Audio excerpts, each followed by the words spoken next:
I kept telling myself, it's just nerves. That weird tight feeling in my chest, like something was about to go wrong. Again. But I pushed it down, smiled into the mirror, and whispered, "Don't be paranoid, Mia. It's your birthday." The venue was one of those hired lounges. Dim lights, tacky balloon arches, fake flower arrangements. I'd seen the pictures online. I'd imagined how I'd walk in and feel loved? No, maybe just acknowledged. That would have been enough. They were all already there when I arrived. I walked in and no one even looked up straight away. No one rushed over, just a few distracted hays and a couple of air kisses. Someone handed me a plastic cup with flat Prosecco, and I held it like it meant something. I took a deep breath. Okay, it's fine. They're just mingling. It'll get better. I spotted Zoe by the bar, my best friend, whatever that still meant. She was laughing at something Dan was saying.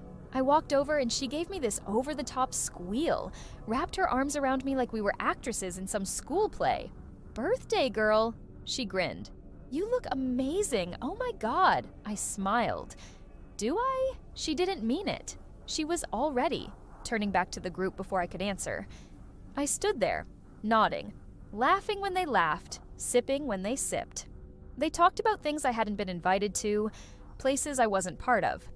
It was like watching a party through glass. Someone yelled, "Cake time!" There was cheering, whooping, clapping, and for a second I let myself believe it. This is it. My moment. The lights dimmed.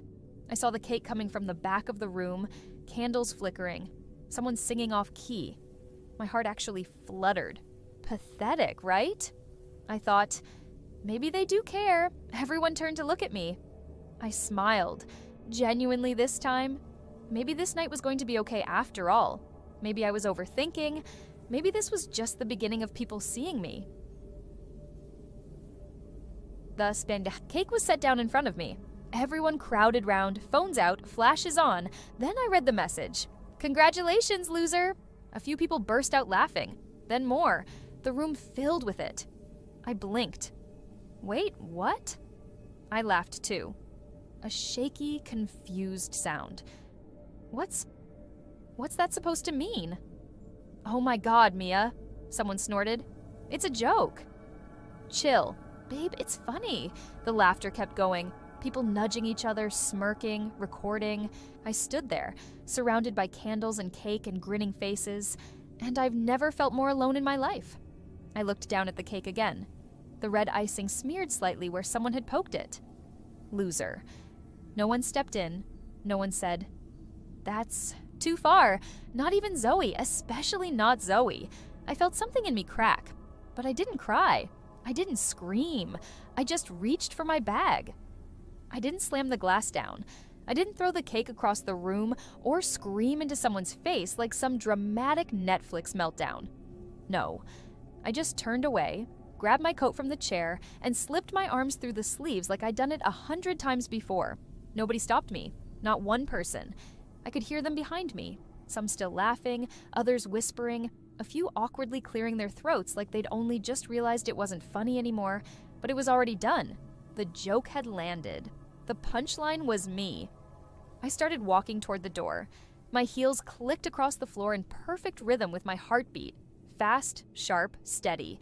The kind of rhythm you march to when you're trying not to cry. Then I heard her. "Zoe." "Mia, don't be so dramatic. It was just a bit of fun." Her voice sliced through the noise. Casual? Annoyed, like I was the one ruining the party. I stopped. Only for a second. But I stopped. I looked at the exit sign glowing above the door. My body wanted to leave. Desperately. But something else held me there. Something that felt like anger. No. Something worse. Something like clarity. For years, I've let them do this. Made excuses.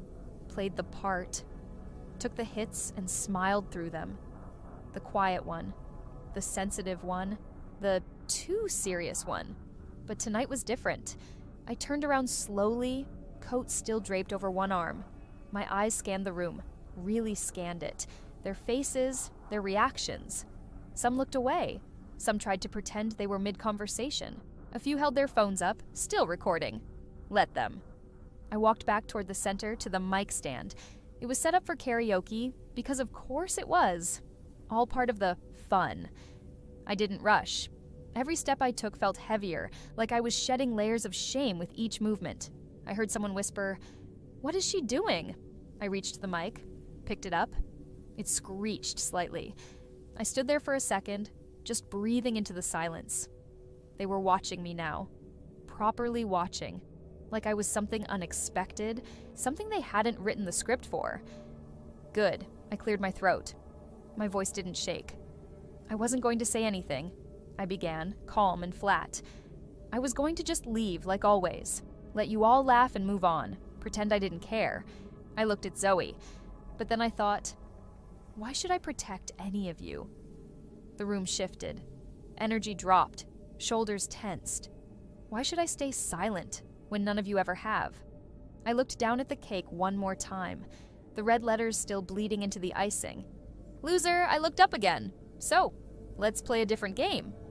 I didn't raise my voice. I didn't need to. The silence was already mine. So, let's play a different game, I said again, softer this time, like a dare wrapped in velvet. I scanned the room slowly, met eyes that wouldn't hold mine. They all knew something was coming. They just didn't know what.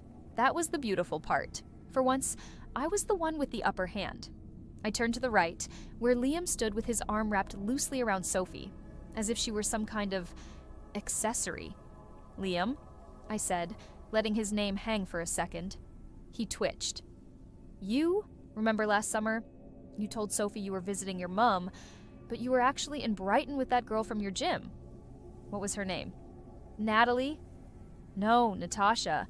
You said Sophie was getting clingy and you needed space. Did she ever get that space? Or were you just hoping she wouldn't find out? Sophie stepped back like someone had just slapped her. Liam's face went a kind of pale. You don't get from embarrassment. It was fear. Real, open-mouthed. Can't deny it. Fear. I moved on. And Josh. God, where do I start with you? He flinched. Good. Always so full of advice, right? Always the one reminding me how to take a joke, how to loosen up. Like your hands weren't on my waist last year, just after you got engaged to Emma. Like you didn't text me at 2 a.m. for months, pretending it was innocent. You're a walking contradiction with a fiancé who deserves better. Emma gasped. Her wine glass tipped just slightly in her hand, spilling red onto the white tablecloth. A stain that spread out slow and deliberate, almost beautiful. No one laughed. Now, people had started whispering, but it wasn't playful anymore. It was panicked, like they were suddenly in the presence of a stranger they couldn't predict. I looked at Zoe last. The room was practically holding its breath. You, though, I said.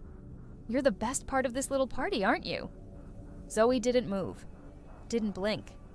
You always said we were friends, that you were the only one who got me. And I believed you, even when the jokes hurt. Even when you told people I was dramatic, needy, a bit obsessed. She opened her mouth to argue. I raised a hand. You didn't just laugh at that cake, Zoe. You designed it. A ripple went through the crowd. Just a few seconds of disbelief. Then people started looking at her like they were seeing her properly for the first time. Thing is, I already knew, I said. You left the email open on your laptop the last time I was at yours. The bakery confirmation. The little note you added, big ugly red letters, please. Needs to be loud. I stepped closer to her, not threatening. Just steady. Congratulations, Zoe. It was loud. She looked like she might say something, but nothing came out. Her mouth just opened and closed, like a fish pulled out of water, suffocating in her own cruelty. I paused, let it all sink in. Then I turned back to the mic. Now, before anyone gets too upset, don't worry, I'm not here to ruin your night. I'm just here to give it a little clarity. I smiled. Genuinely, for the first time all night, I think we all needed that. After the last word left my mouth, the room didn't return to noise. It stayed silent, but this time, it was the heavy kind. The kind that presses against your chest, like air thick with smoke after a fire. I stepped away from the mic, the echo of my voice still hanging in the air. No one knew what to do with themselves. Liam looked like he wanted to disappear. Sophie had her arms crossed, her eyes fixed on the floor. Josh kept glancing toward the exit. And Zoe? She just stood there, frozen in place, like she just watched her own reflection shatter. It was wild, really, how quickly people unravel once the curtain drops. I walked back to my table slowly, picked up my bag, took a sip of my water like I wasn't the epicenter of a social earthquake. I felt oddly calm, lighter than I had all year, like I'd been holding my breath for months without knowing it. And finally, exhaled. Someone near the bar coughed. Another person shifted in their seat. It was almost comical how awkward everyone suddenly became. All these people who could laugh at a cake that humiliated me now couldn't even look me in the eye. I could feel their discomfort cling to me like fog. But it didn't burn, it didn't sting, it just confirmed what I already knew. I didn't belong here. And maybe that was a good thing. I turned to leave. My hand brushed against the doorframe, and then I heard it. "Mia, wait." Zoe's voice. Shaky. Desperate. I turned my head slightly, but didn't stop moving. She followed me out into the hallway. Her heels clicked against the tile like they were trying to chase the moment back.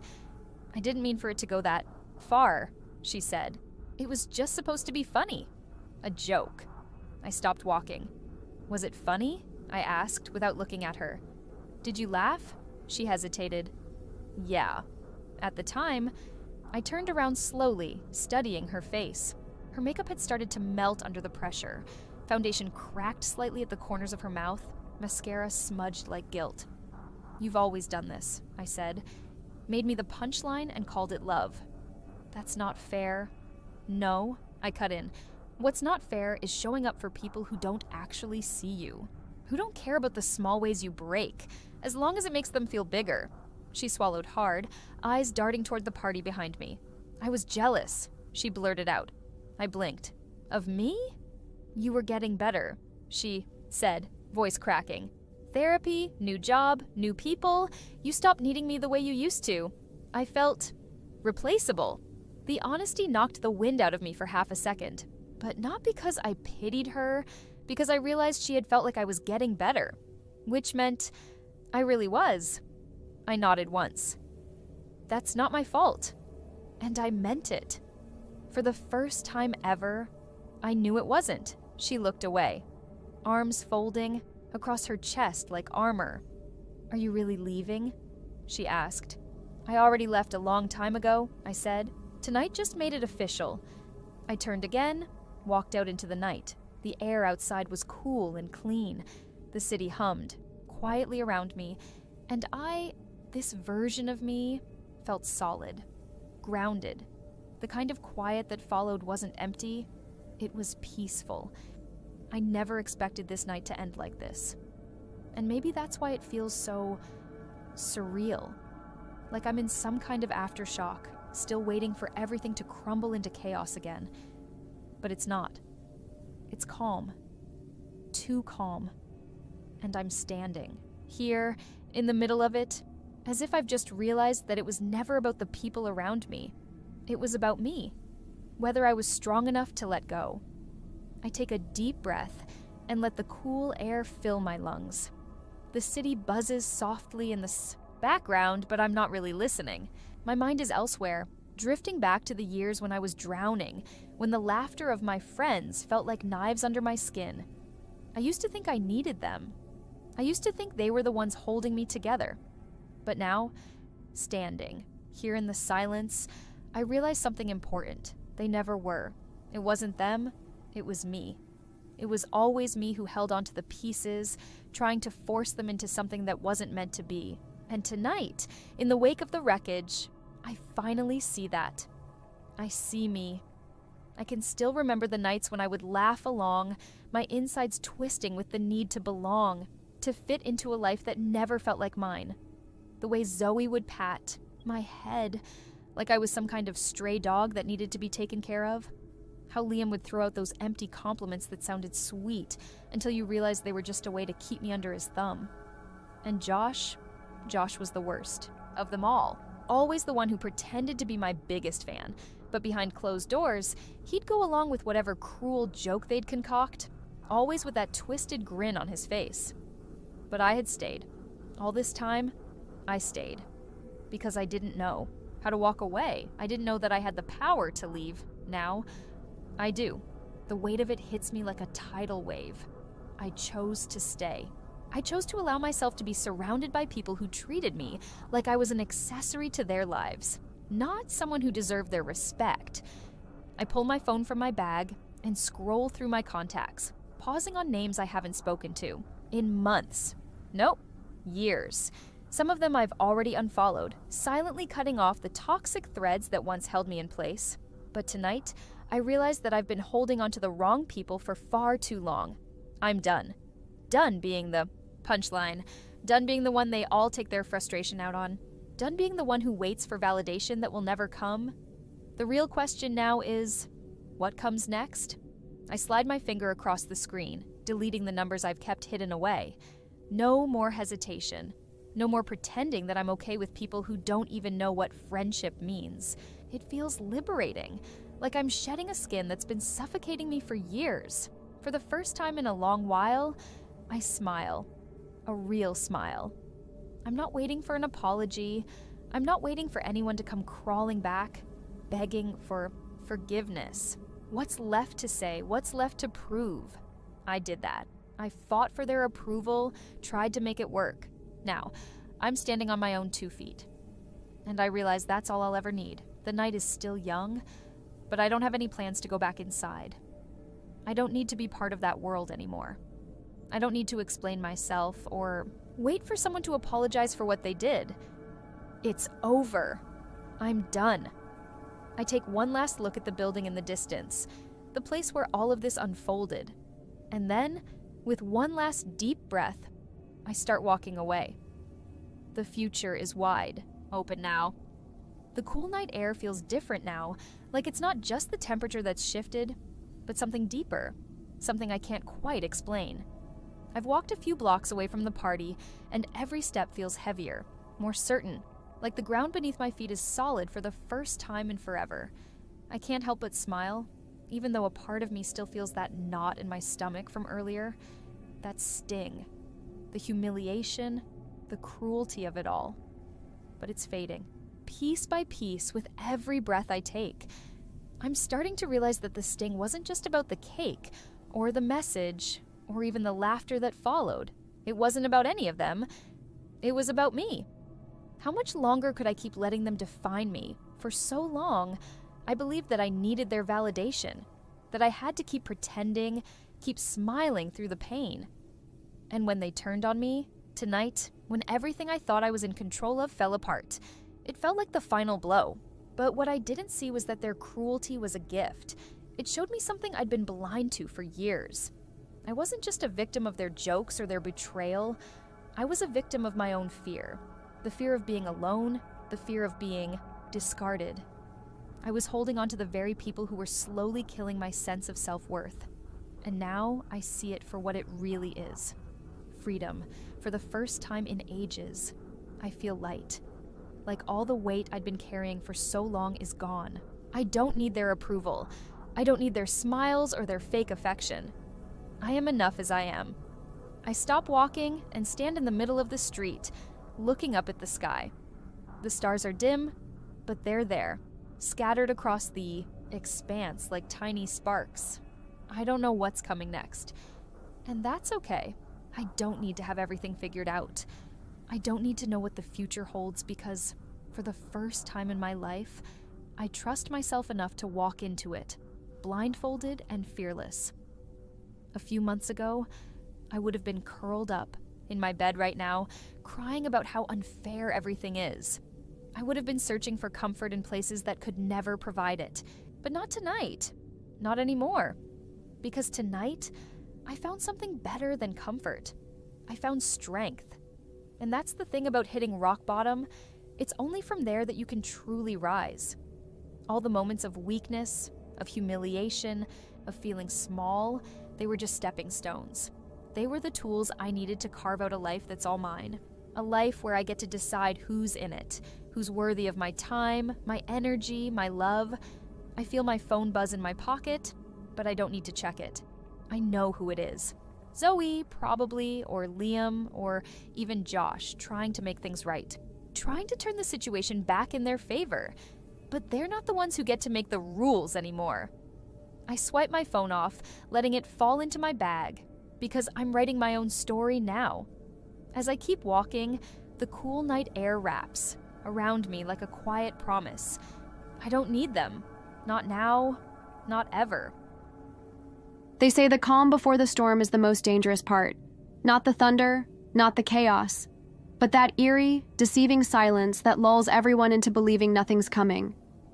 That's what tonight feels like. Silence, wrapped in cutlery, clinks and fake smiles. Mum's lighting the last candle at the center of the table, fussing with the wick like it owes her rent. Dad's already halfway through his wine, red swirling around his glass like he's in some Italian film he thinks he understands. My sister Liv is scrolling through her phone with her thumb resting on her lip, like she might accidentally taste someone else's life. And then there's him, my brother, sitting there with that lopsided grin, the one that's charmed teachers, girlfriends, bosses, the one that gets him out of everything, the one that makes people forget he's cruel. I'm smiling too, but only because my jaws learned how to do it without permission. Roast lamb, crispy potatoes, steamed green beans. It's all perfect, really. A picture postcard of domestic warmth. But under the table, my fists are clenched. My nails digging small crescents into my palm. Not out of nerves, not anymore. Just to remind myself I'm still here. It's not that they hate me. That would be easier. Hate I can work with. This is worse.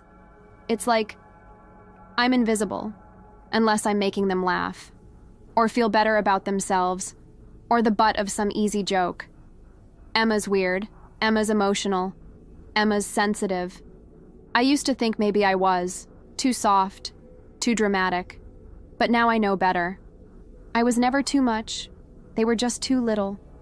There's a particular kind of loneliness that comes with being surrounded by people who claim to love you. It's like screaming underwater, soundless, useless, exhausting. They don't see it, don't want to see it. I pass the gravy. I say thank you. I compliment the beans even though they're bland. I keep the performance up because they like it better when I'm not too real. What they don't know, what they couldn't even imagine, is that this entire night, I've choreographed it. Down to the timing of the oven timer, the wine I chose, the candles Mum's lighting. Every detail is a breadcrumb. See, I've been quiet, patient. I've let them think I've softened. That therapy fixed me.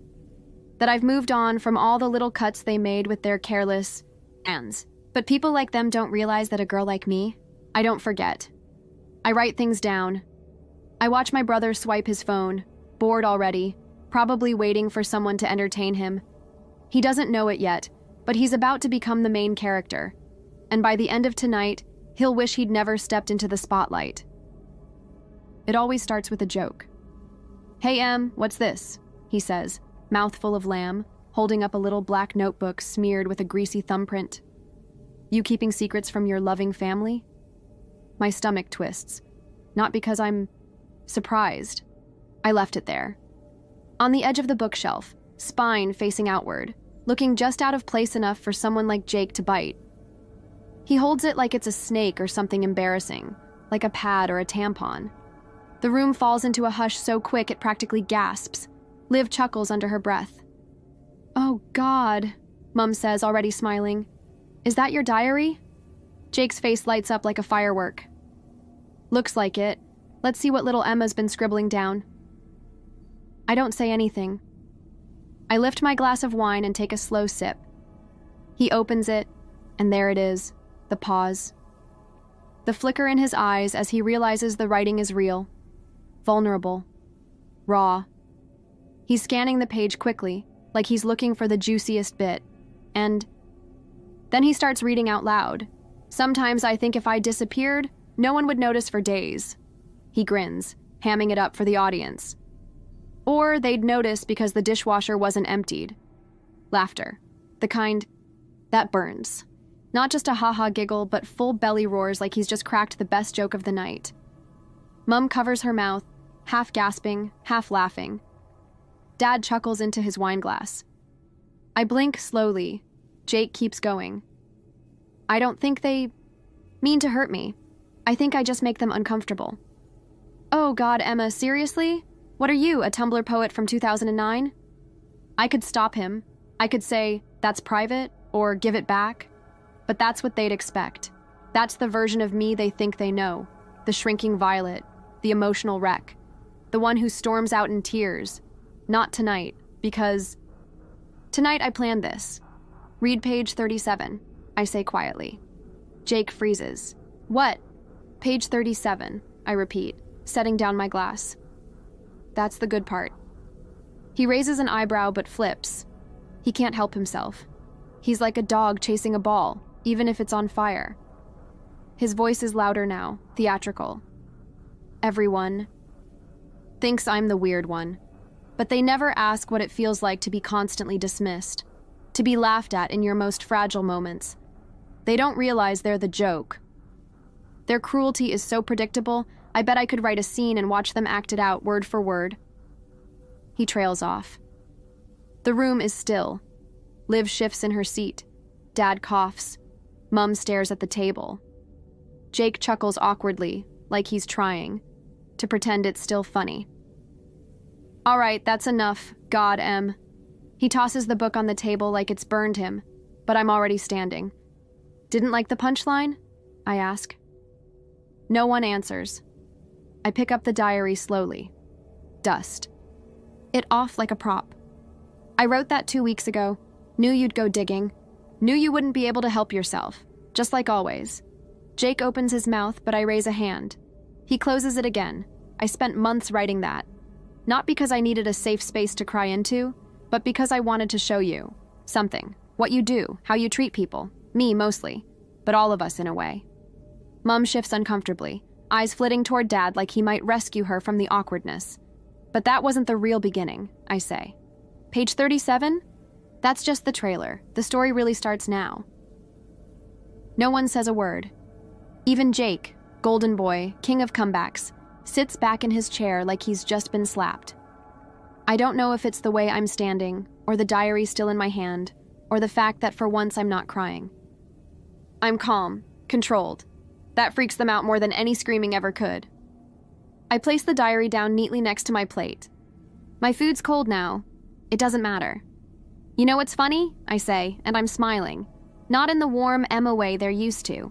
Something cooler, sharper. I actually wanted you to read it. Every word. I wrote it knowing you would. Jake scoffs. What, so now you're some mastermind? Not a mastermind, I say. Just observant. You do this every time, Jake. Dig through my stuff. Make it a joke. Make me the joke. Dad shifts. Emma, come on. He didn't mean any harm. That's the problem, I say, turning to him. He never means harm. But he does it anyway. You all laugh, and I sit there shrinking. Dying a little inside. Every time. Mum's voice is tight. We didn't know it upset you so much. Yes, you did, I say. You just didn't care enough to stop. They all look away. No one makes eye contact now. I glance at the center of the table. The candle still flickering, the roast carved to pieces, the wine bottle sweating beside the gravy boat. It could have been a lovely evening. But I didn't come for lovely. Made copies of the diary, I say. Jake snaps his head toward me. What? Typed it up, I go on. The whole thing. I've been sending excerpts to a blog anonymously. It's got quite the following now. People love the raw, brutal honesty of it. Some of them think it's fiction. Some know it's not. Mum's voice turns high-pitched. You shared our private? Oh, now we care about privacy? I cut in. Where was that energy when my brother was reading about my depression over dinner? Dad rubs his face. Jake's pale now. And guess what? I continue. Tomorrow's post, scheduled and ready to go, is about tonight. The laughter. The look on Jake's face when he realized I'd baited him. The moment you all realized you weren't laughing with me, you were laughing at me. Emma, don't do this, Mum says, almost pleading. We're family. I take my seat again, slowly, deliberately. Exactly. And it's time people understood what family can look like. how being related doesn't mean being kind. Or, safe. No one's eating anymore. The smell of roasted vegetables feels thick and sickly in the air. Liv hasn't said a word since the diary came out, but I see her eyes, wide, uncertain. Jake pushes back from the table. You're insane. I smile. And yet, you read the whole thing like it was bedtime. You're blowing this out of proportion. I lean forward, folding my hands. Jake, you gave me the material. You all did. All I did was write it. Down. He opens his mouth to speak again, but Mum holds up a hand. Enough, Jake. He stares at her, confused. I said enough, she repeats. Just sit down. He obeys. That's the first time I've seen him look smaller than me. I turn to Liv now. You knew he was going to read it, didn't you? Her lips part like she wants to lie, but she just nods. I figured, I say. That's okay. You'll get. You're chapter 2. She flinches. The silence around the table isn't just awkward now. It's heavy, consequential, like the moment before thunder, and it's not over. Not even close. I watch them all carefully. My family. They're so used to thinking they know me. The quiet girl who bends when they push. The one who laughs along even when their jokes land like punches. But now I've thrown a punch of my own, and it's landing right where it hurts. Dad looks down at his hands, then back at me. This isn't funny, Emma. I never said it was funny, I reply, still calm. I said you'd understand. Eventually. He sighs, rubbing his forehead. I can't decide if he's tired of fighting or just tired of me. I don't know. What's happened to you? He mutters. You've changed. You used to be so easy. Easy, I repeat. It's a bitter word. Easy for you to control, right? Easy to ignore when you didn't want to deal with me. Emma, he says, voice dropping like he's pleading. We're your family. We love you. You love me? I laugh, but there's no humor in it. When did you love me? When did you show me? Because I didn't see it. Mum shifts, her eyes starting to glisten, but she doesn't speak. She knows better than to interrupt now. This is where I finally stand my ground, and she knows it's too late to make things right. Jake shifts uncomfortably, his face red, but he's not talking either. Not yet. I can see his wheels turning, but I'm not sure if he's figuring out what to say or just planning how to salvage whatever dignity he has left. Doesn't it bother you? I ask him. That you read something so personal to everyone? Something I never meant for anyone else to see? You knew I would. He snaps back. You're acting like I'm the only one who's ever crossed the line. You've crossed it more times than I can count, I reply. But this time it's different. This time I'm not taking it. The silence stretches longer now. The food on the table is cold, untouched. The candles burn lower, flickering as though they're unsure whether to stay alight in this heavy atmosphere. Liv finally speaks up, her voice soft but full of a kind of sorrow. I didn't know it would go this far. Didn't you? I ask, raising an eyebrow. You've been watching, Liv. You've been listening, so don't pretend you didn't know exactly what would happen. She lowers her gaze. I didn't think... You didn't think I'd fight back? I finish for her. I was just supposed to take it. Keep taking it. Mum finally breaks the silence. We were just trying to have a normal dinner, a nice meal together.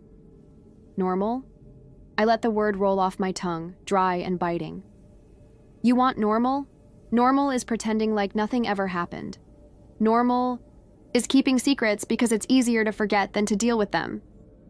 Emma, Dad says, his voice shaking now. What do you want from us? I lean forward, my gaze steady and unwavering. I want you to admit that you've hurt me. I want you to stop pretending that it's all my fault, that I'm the one who's wrong for wanting more than this. I pause, letting the weight of it settle in. There's no turning back now. I've burned every bridge.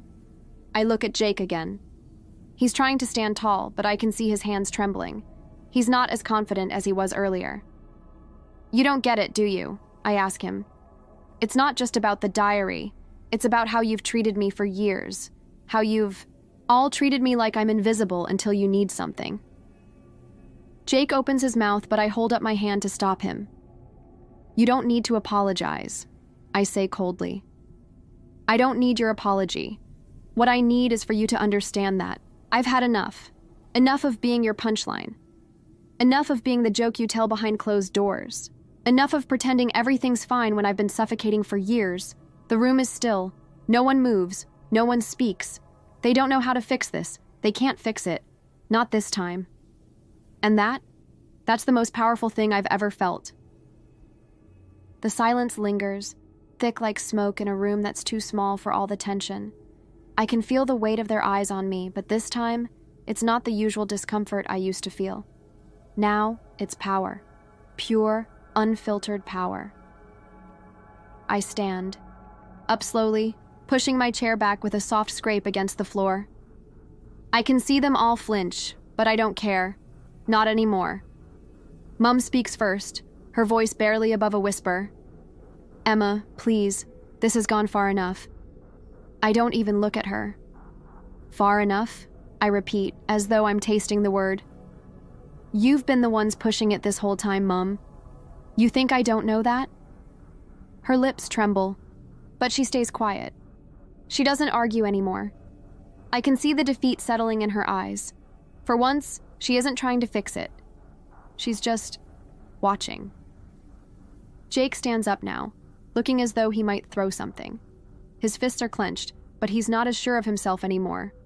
He's scared, but I don't think he's scared of me. He's scared of what this means. Scared of how everything has just unraveled. I don't understand, he says, his voice tight. You've always been the quiet one, the easy one. Why are you doing this now? Why this drama? Drama? I almost laugh, but it's more of a bitter chuckle. Is that what you think this is? Drama? You honestly think I've been quiet because I didn't have anything to say? His eyes widen. He's caught off guard. For the first time, he doesn't know what to say. No, I continue. I've been quiet because I didn't think you'd ever listen. And I was right. I kept my thoughts to myself because you wouldn't care. You never cared. It was easier for you to ignore me, so I let you. I walk around the table now, deliberately slow, letting them feel the space between us growing. I want them to see how far they've pushed me, how far I've come. Emma, Jake says, but his voice falters. He doesn't get it. He doesn't understand what I've just done, what I'm capable of. No, I cut him off, standing right in front of him. You don't get to apologize now.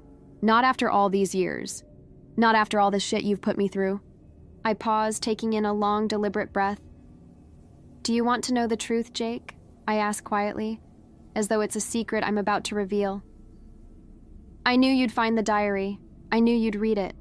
I planned this from the start. His face shifts. A mix of disbelief and guilt spreads across his features, and for the first time tonight, I see the cracks in his arrogance. You planned this? His voice shakes. You're telling me you wanted me to read your diary out loud? Yes, I say simply, stepping back now. I wanted you to see the truth. I wanted you to hear everything I've been too afraid to say. I wanted you to understand what it feels like to be invisible in your own home. His mouth opens, but no words come out. He's too stunned to speak. The smirk he wore earlier has been replaced by something much darker. Fear. And then, for the first time tonight, I turn to look at Mom and Dad. They've been sitting in silence, watching this unfold, but I know they haven't really understood the weight of what I've done. Not until now. You've always pretended to be the perfect parents, I say to them, voice low but firm. But you didn't see me. Not really. You didn't notice when I was falling apart. You didn't care. Mom's eyes fill with tears, but she still doesn't speak. She can't. She knows it's too late to fix things. She knows what I've just revealed about us. Emma? Dad tries, but he's out of words. There's nothing left to say. Not after everything I've just told them. I stare at them for a moment longer, allowing myself to feel the weight of the decision I've made. The coldness. The emptiness that comes from finally speaking my truth, no matter the cost. For the first time in years, I don't feel like I'm drowning anymore. I've finally cut myself free. I'm done, I say, turning away from the table. Done trying to be what you want me to be. Done pretending everything's okay. I walk toward the door, each step deliberate, every movement a promise to myself that I will never go back to being who I was before. I can hear them talking behind me, but I don't turn around, and for once, I don't feel the need to explain myself. I step out of the room, closing the door behind me with a soft click. The sound reverberates in the quiet hallway like a final nail in a coffin. I take a long breath, feeling the cold air of the house hit me as though I've just stepped into another world. For a moment, I stand there, letting the silence settle in. I feel calm, almost detached, like I'm watching everything unfold from a distance. And for the first time, I don't feel guilty. Not at all. I can hear them talking. In the kitchen, their voices muffled but still cutting through the air. It's not the usual casual chatter I'd have to endure after dinner. No, this is different. This is a conversation they didn't expect. A conversation they don't know how to handle. They're panicked, scrambling for some way to put things back the way they were, but that's not possible now. I move toward the stairs, needing space. Time to think. I wasn't expecting this kind of reaction, to be honest. I thought they'd be angry, but I didn't know they'd be so lost, so confused. I reach the top of the stairs and pause. For a moment, I wonder if I should go back, down, try to make sense of everything, try to explain myself. But the thought is fleeting. I've already said everything that needed to be said. The guilt creeps in, just a little, but only for a second. Then it's gone. I hear footsteps approaching from downstairs, and I turn quickly. Jake. I don't want to talk to him. Not now. Not after everything. But he's coming up the stairs anyway, determined. When he reaches the top, he stops a few feet away from me. His face is flushed, his eyes wide with something between regret and rage. I can see that he's struggling to put his thoughts together, but I don't offer him any help. You really did that, he says, his voice hoarse. You really planned this whole thing. I stare at him, expression unreadable. Yes, I say simply. I did. His jaw clenches, but he doesn't move closer. He stands there for a moment, eyes searching mine like he's waiting for some sign of weakness, some indication that I'm about to backtrack. But I won't. Not now. You? No, Emma. He starts again, his voice quieter this time. I didn't mean to hurt you. I thought it was just funny, a joke. A joke, I repeat, my voice flat. You think that's what this was? You think that reading my most personal thoughts out loud in front of everyone was funny? I didn't think, he admits, his eyes dropping to the floor. I don't know. I never realized how much it hurt you. I never knew you felt that way. I feel a pang of something, but it's not sympathy. It's almost disappointment. He doesn't get it. He still doesn't get it. But then again, how could he?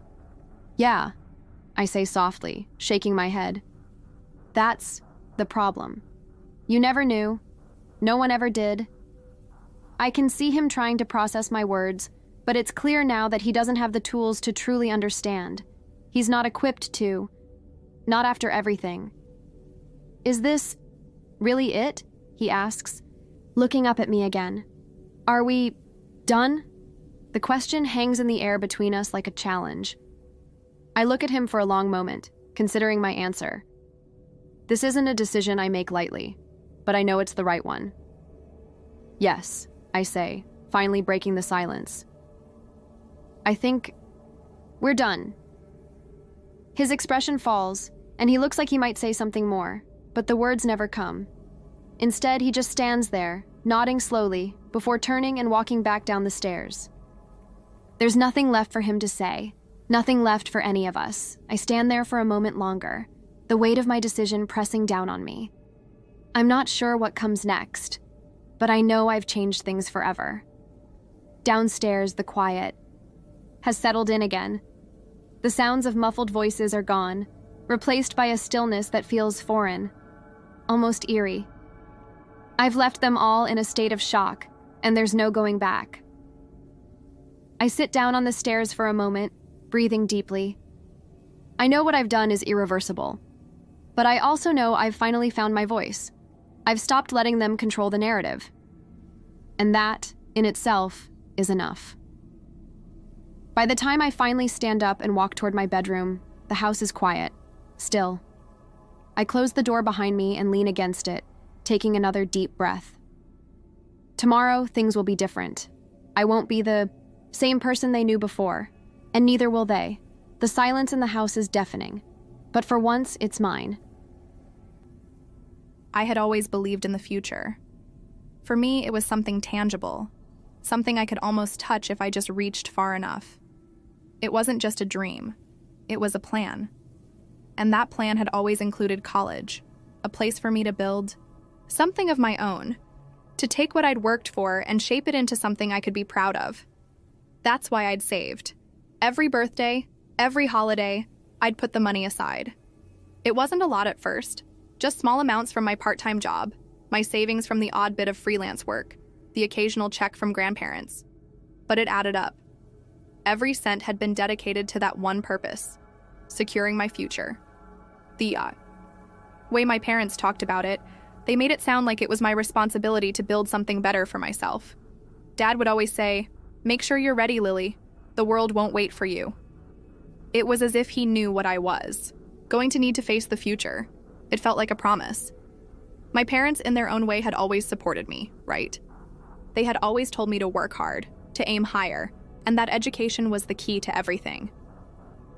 That's why, when I found the letter, everything stopped.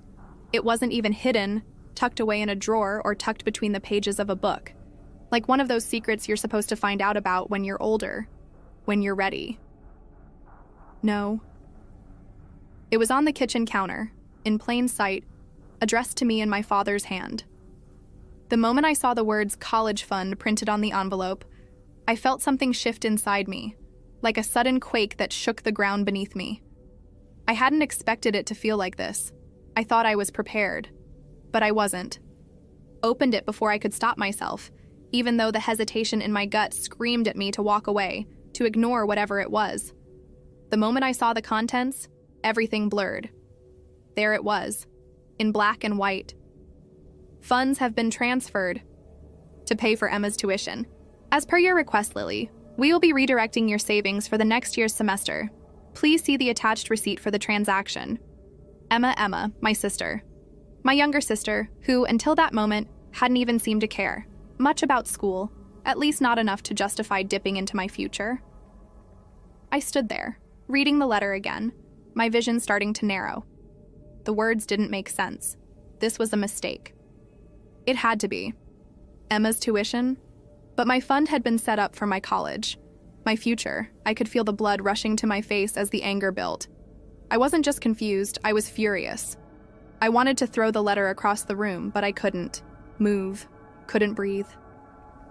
Instead, I found myself walking slowly toward the living room, the sound of my footsteps unnaturally loud in my ears. My mother was sitting on the couch, her feet tucked under her focus on the television. She didn't notice me standing there at first. When she finally looked up, I held the letter out, my voice tight. "What's this?" Her eyes flickered, from the letter to me, but she didn't seem at all surprised. "It's Emma's tuition," she said softly, almost matter-of-factly. "I know what it is." My voice was rising. I couldn't stop it. "Why? Why would you take my college fund and use it for hers? What about my future?" "Well, Lily..." She paused, gathering her words, but I could see the hesitation, the guilt, and the resolve flickering in her eyes. "Your father and I discussed it. Emma needed the help, and we thought, well, you'd understand. You're doing fine." "Doing fine?" My chest was tightening, the anger burning in my throat. "This was my fund. You told me it was for me, for my future. How could you do this?" She set the letter down slowly, her hands clasped in her lap. "Lily, you have to understand. Family is our priority. We knew you'd get through this, just like you always do. You're strong, and Emma..." Her voice faltered slightly, but she recovered. "Emma needed this more." I couldn't hear anymore. The words just swam around me. But I needed it too.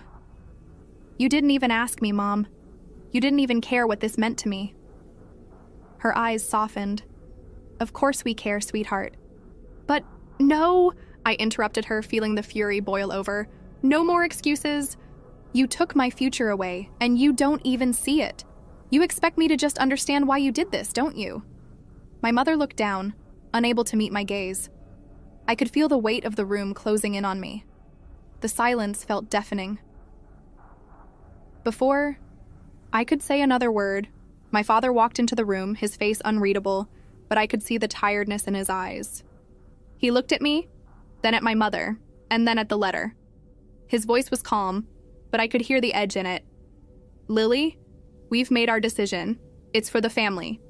You'll understand when you're older. I felt my stomach drop. I don't need to understand. I need you to see me. I'm not just here to help you fix things when they go wrong. There was a pause, a long one. I could feel the walls closing in, the house pressing down on me. This wasn't a family anymore. It was a business, a place where needs were met, but only when it suited them, and I wasn't the priority anymore. Turning on my heel, I stormed out. I didn't know where I was going or what I was going to do, but I had to leave. I had to leave them. The days after I found out felt like I was walking through a fog. Everything blurred, everything dull and hollow.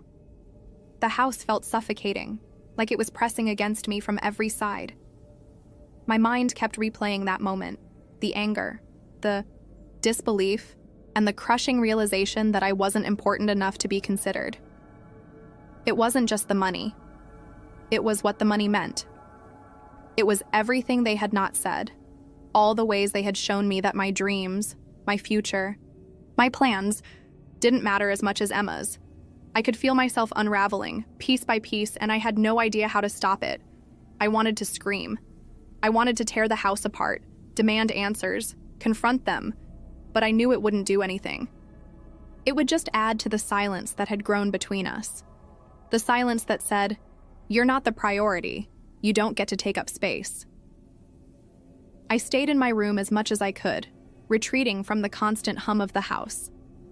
I couldn't even look at my parents. The thought of seeing them made me feel like I might choke on my own words.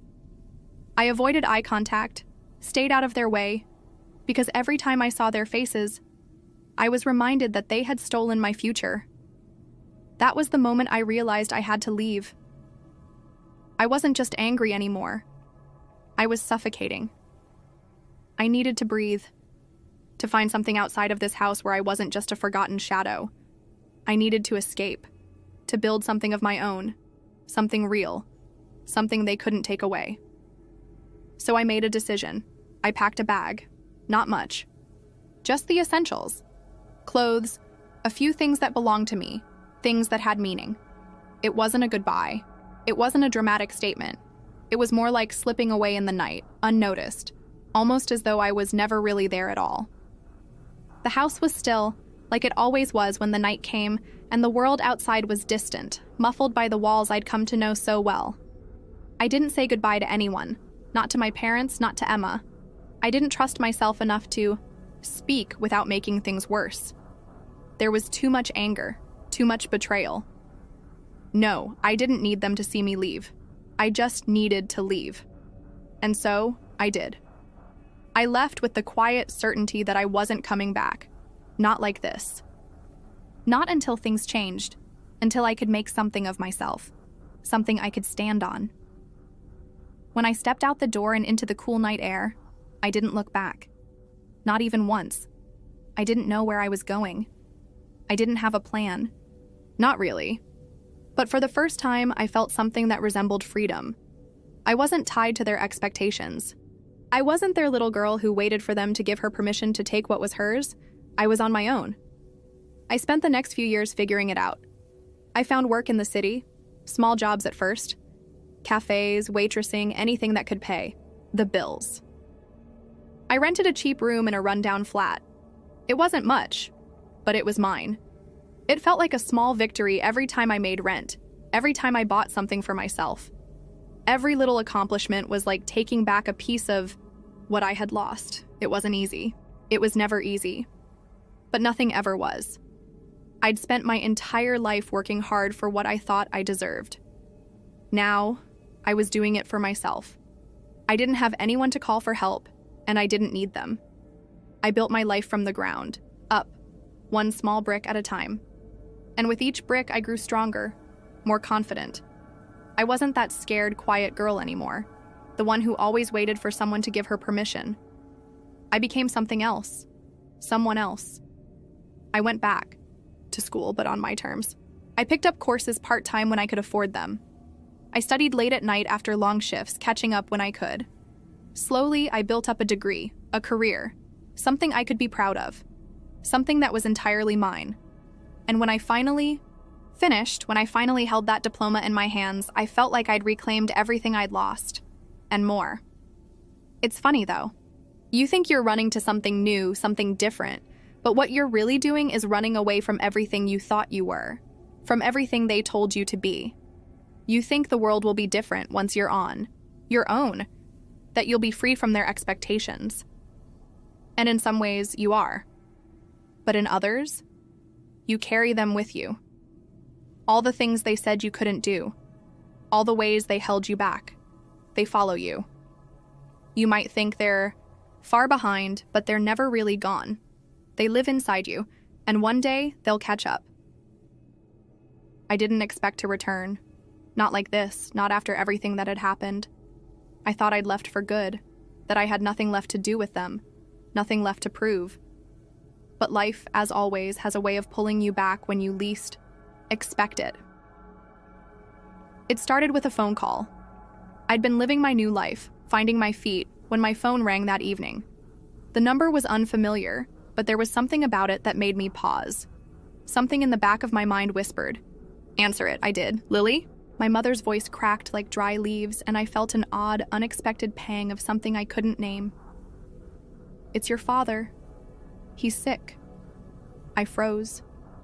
My heart skipped a beat, and for the first time in years, I felt a flicker of worry, of something raw and unspoken. What's wrong? I managed to say, trying to keep my voice steady. It's serious, honey. We need you. Please, come home. For us. For him. Her words hung there, suspended in the air. The plea in her voice, it was different. It wasn't the same tone she used when she asked me to understand the decisions they made for me, or when she brushed my feelings aside like they didn't matter. This was raw, desperate. I should have been cold. I should have felt nothing but the years of abandonment, the betrayal, the anger, but somehow a part of me, some weak, tender part, heard her voice and felt a pull. It was like she was asking for something I couldn't ignore. The problem was, I didn't know who I was when I went back. Not anymore. I wasn't that girl they had left behind, the one who had let them shape her and define her. I was someone new. Someone who didn't need them to be whole. But I also wasn't sure if that was enough. I wasn't sure if I could look them in the eye again without breaking, without feeling like they still had a hold on me. But I didn't think I had a choice. So I did what I never thought I would do. I packed my things and boarded a flight back home. The moment I stepped back into that house, the weight of familiarity hit me like a wave. Nothing had really changed. The house looked the same old furniture, same creaky floorboards, but it felt different. It felt like it had shifted in some way that I couldn't quite put into words. Maybe it was me that had changed. I stood in the hallway for a long moment, not sure if I should move. It felt too quiet, too still, too much like the place I'd tried to escape. When I walked into the living room, my father was sitting on the couch, propped up by pillows. He looked small, fragile, almost. The man who had once towered over me now seemed diminished, worn down by something far beyond just illness. He didn't look up at first. Maybe he thought I wouldn't come, or maybe he didn't know how to face me. I didn't know how to face him either. Lily, he said quietly, his voice rough. I I didn't know if you'd come. I swallowed hard. The words I wanted to say stuck in my throat. I wanted to scream at him, to tell him how much he'd hurt me, how much I hated what they had done. I wanted to say everything, but I stayed silent. Because deep down, I knew nothing I said would change what had happened. And besides, something in me, something I couldn't quite explain, was still holding on to the girl who used to crave their love. The girl who thought she could be enough, who thought their approval meant something. I couldn't let that girl die completely. Not yet. Are you okay?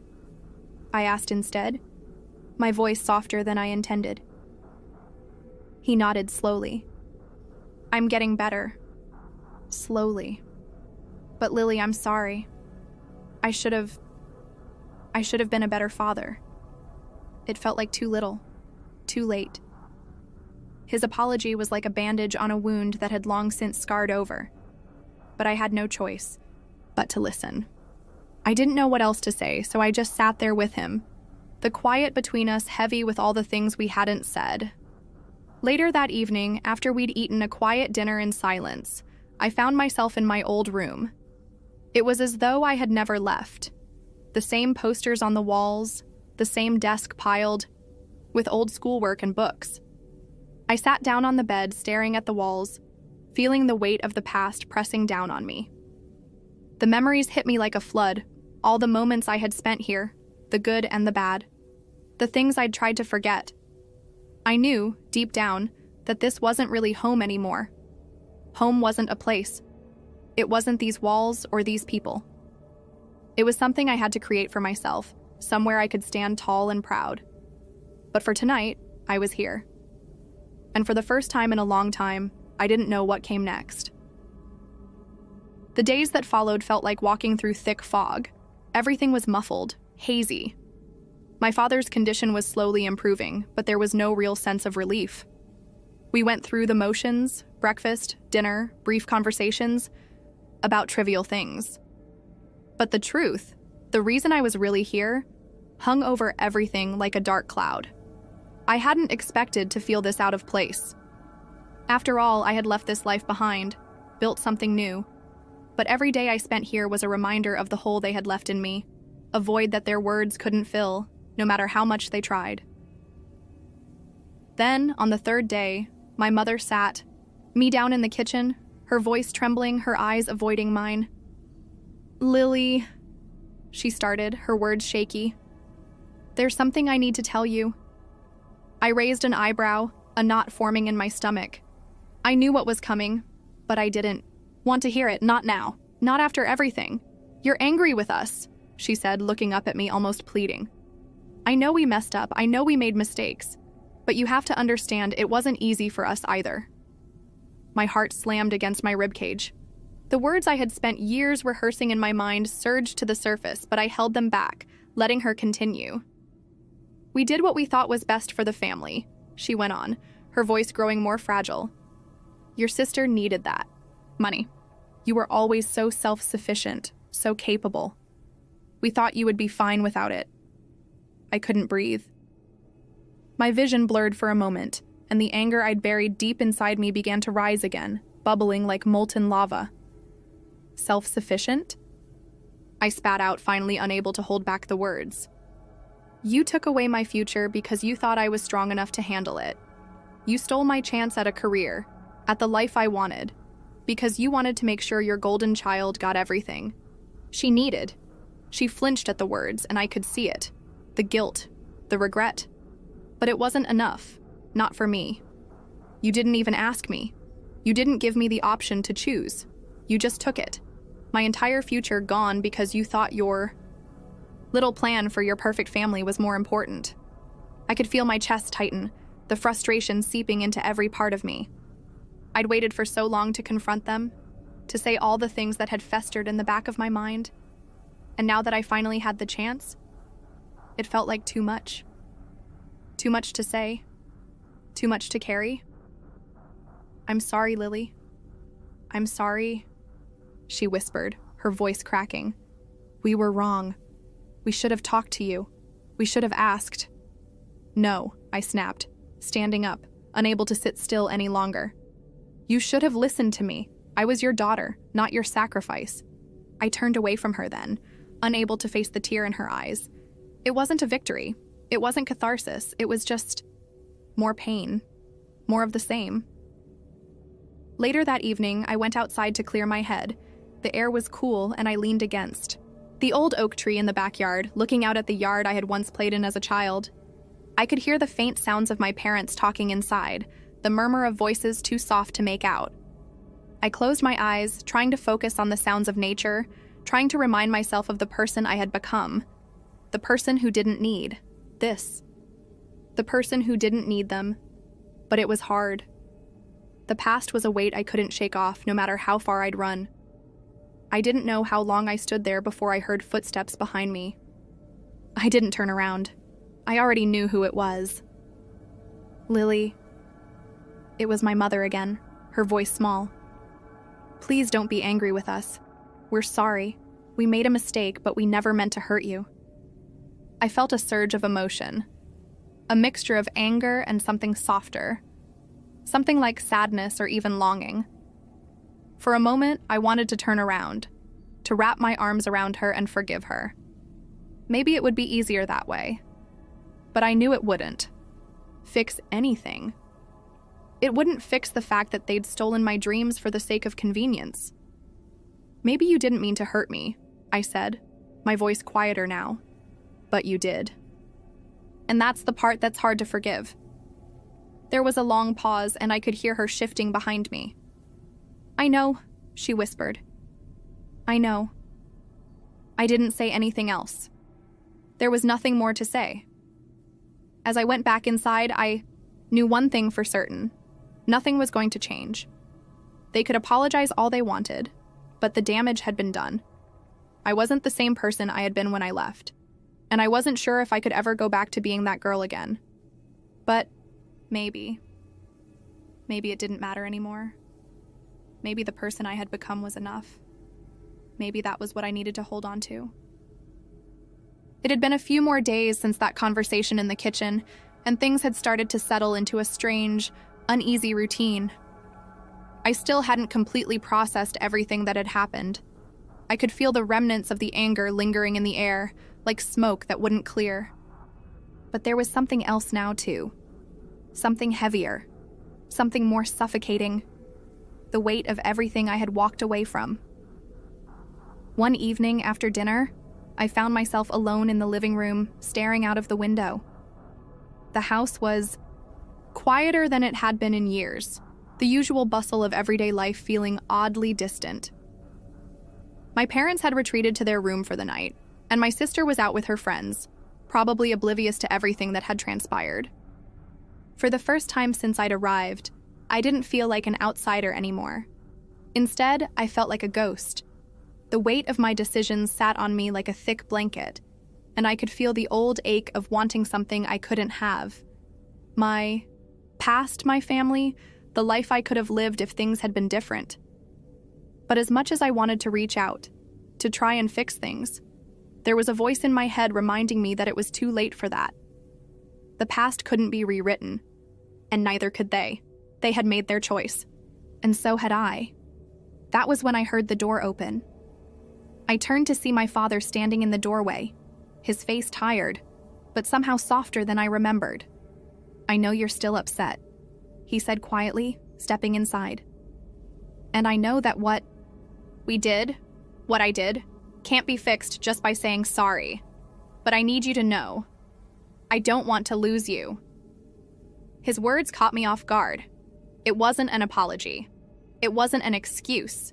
It was just raw. Honest. I don't want to lose.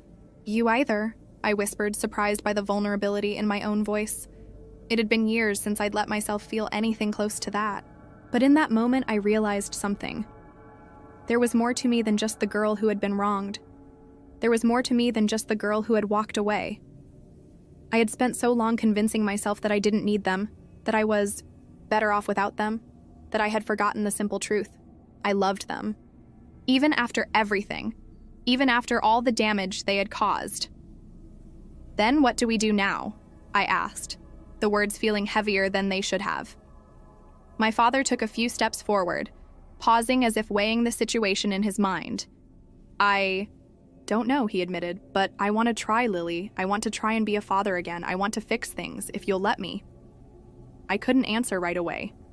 The idea of going back, of letting him back in, felt like a betrayal of everything I had worked for. The independence, the self-sufficiency that had defined me for so long, it was all so fragile, so easily broken. But deep down, I knew I had always wanted this. I had always wanted the family I thought I had lost. You're not the same person you were when I left, Dad, I said softly. And I'm not the same person either. But maybe we can find a way to meet in the middle, to start fresh. But we can't pretend it didn't happen. We can't just forget what was taken. His eyes glistened, and for a brief moment, I saw the father I had once known. I know, he said, his voice low. And I don't want to forget either. I want a chance to make things right. And then, for the first time since I'd stepped foot in this house, I felt something shift inside me. Something unlocked. Maybe it wasn't forgiveness, at least not yet. But it was the first step toward understanding. Toward rebuilding, if that was even possible. I'll give you that chance, I told him, my voice firm. But we both have to work for it. It wasn't a promise of reconciliation, not yet. But it was a start. Later that night, I went up to my old bedroom, the one I had left behind when I left for college. It looked exactly the same, dusty, untouched, a relic of my past. As I sat down on the bed, my fingers traced the edges of a photo frame on the nightstand. It was a picture of all of us taken years ago, before everything had fallen apart. I studied it for a moment, wondering what it would take to return to that version of myself. The girl who had been hopeful, who had believed in family. Could I still be her? Or had I become someone entirely different, someone who no longer had a place in this home? I couldn't answer that yet. But for the first time, I felt like I might be able to find out. The days blurred together after that conversation with my father. It felt as if everything had shifted just slightly, as if the weight of the past was lifting, but not entirely. There was a sense of fragility in the air, as if we were all walking on a thin line, unsure of where it might snap. I spent a lot of time in my room, looking out the window, watching the world outside go by as I tried to make sense of my own place in it. I wasn't the same person I had been when I left this house, and I could feel that deep down, my parents weren't the same either. But the question I kept coming back to was, is that enough? The clock was ticking. I could feel it. It had been weeks since I returned, and I knew it was only a matter of time before I would have to make a choice. Stay, rebuild, and try to make something new with the people who had once been my family, or leave again, to continue my life on my own terms. Without them, I hadn't made up my mind yet. Every time I thought about leaving, I felt this pang in my chest, a pull towards something that wasn't there anymore. But when I thought about staying, I felt trapped in a past that was long gone, a version of myself that didn't exist anymore. And that scared me, more than I cared to admit. One evening, just as the sun began to set, I found myself on the front porch, watching the sky turn from gold to deep violet. My father came out to join me, his footsteps slow and hesitant, like he was still unsure of his place in my life. "Do you think it's possible to start over?" he asked, taking a seat next to me. His voice was quiet, as if he were speaking more to himself than to me. "I don't know," I replied, my gaze fixed on the horizon. "I don't know if it's possible to start over, but maybe we can move forward, together." He nodded, his eyes distant. "I know I've made a lot of mistakes, Lily. I know I can't fix everything overnight, but I want to try. I want you to know that I'm here, if you'll let me." I didn't respond immediately. Instead, I let the silence hang between us, thick and heavy. For the first time, I wasn't angry. Not really. I wasn't ready to forgive him completely, but I was willing to listen. To try, even if it meant stepping back into a world I thought I'd left behind. "I think I've been so focused on what was taken from me," I said slowly, that I never really stopped to think about what's still here. What could still be here? I turned to look at him, and in that moment, I saw something in his eyes that hadn't been there before. A willingness to try. A glimmer of hope that maybe, just maybe, we could rebuild this. Rebuild us. I don't know what the future looks like, Dad, I added, my voice softer now. But I think I'm ready to figure it out. With you, with Mum, with everything. He smiled, just a little, but it was enough to break something open inside me. You don't have to have all the answers right now, neither do I, but I'll be here, every step of the way. And in that moment, something inside me shifted. It wasn't forgiveness. Not yet. But it was a beginning. A choice. A chance to build something new out of the ruins of the past. Maybe that was all I needed. A chance.